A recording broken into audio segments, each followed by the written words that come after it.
तर विद्यार्थी मित्रांनो, राज्यसेवा पूर्व परीक्षा 2026च्या दृष्टिकोनातून आपण महत्त्वाचे टॉपिक्स कोणते आहेत ते बघणार आहोत इकॉनॉमिक्सचे, राईट, ज्याच्यावरती दरवर्षी एमपीएससी क्वेश्चन विचारते असे महत्त्वाचे टॉपिक कोणते ज्याचा तुम्हाला अभ्यास करायचा आहे. तर तो म्हणजे दारिद्र्य आणि बेरोजगारी.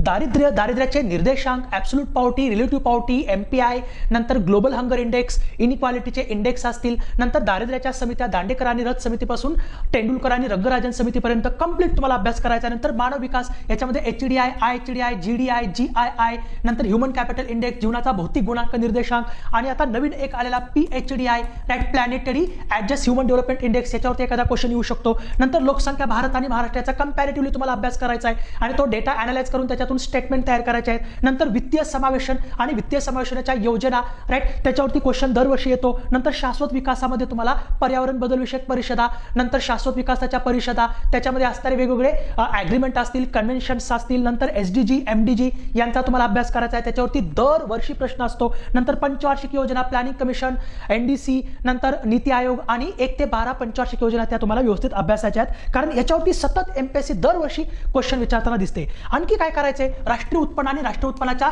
संकल्पना तुम्हाला व्यवस्थित कॉन्सेप्च्युअल क्लॅरिटी आणून चांगल्या त्याचा अभ्यास आहे, त्याचा चांगला अभ्यास करायचा आहे. नंतर वृद्धी आणि विकास, राईट, हा जो टॉपिक समजावून घेऊन त्याच्यामध्ये जे वेगवेगळे अर्थतज्ञ आहेत त्यांचे जे वेगवेगळे स्टेटमेंट आहेत ते तुम्हाला स्टेटमेंट नेटवरती मिळून जातात, ते सर्च करून तुम्ही ते व्यवस्थित करा, किंवा PYQ तुम्ही केले तर तुम्हाला ते मिळून जातील. नंतर याच्या व्यतिरिक्त काय करायचंय, रिझर्व्ह बँक ऑफ इंडिया त्याचं चलनविषयक धोरण, PSL sector, private sector lending असेल, अग्रणी बँक योजना असेल, राईट, आणि याच्या व्यतिरिक्त करंट अफेअर्सच्या ओरिएंटेड म्हणजे चालू घडामोडी आधारित तुम्हाला कर रचना, वित्त आयोग, परकीय व्यापार, राजकोषीय धोरण हे तुम्हाला चालू घडामोडींवर आधारित करायचंय. जसं की आता 16 वित्त आयोग असेल, नंतर परकीय व्यापार जे इकॉनॉमिक सर्वे आणि जो आपला बजेट आहे त्याच्यामधली आकडेवारी करायची थोडक्यात. नंतर जीएसटी रिफॉर्म्स, कर रचनेमध्ये काय करण्यात आले ते बघायचं. आंतरराष्ट्रीय संस्था आणि संघटना ज्याच्यामध्ये IMF, वर्ल्ड बँक, WTO यांचा चांगला अभ्यास करायचा आहे. आता याच्या व्यतिरिक्त आणखी तुम्हाला काय करायचं, सगळ्यात महत्त्वाचं PYQ, मग ते राज्यसेवा पूर्व परीक्षेचे, मुख्य परीक्षेच्या आधीचे PYQ या टॉपिकवरती आलेले, प्लस विथ एक्सप्लेनेशन सोडवायचे, प्लस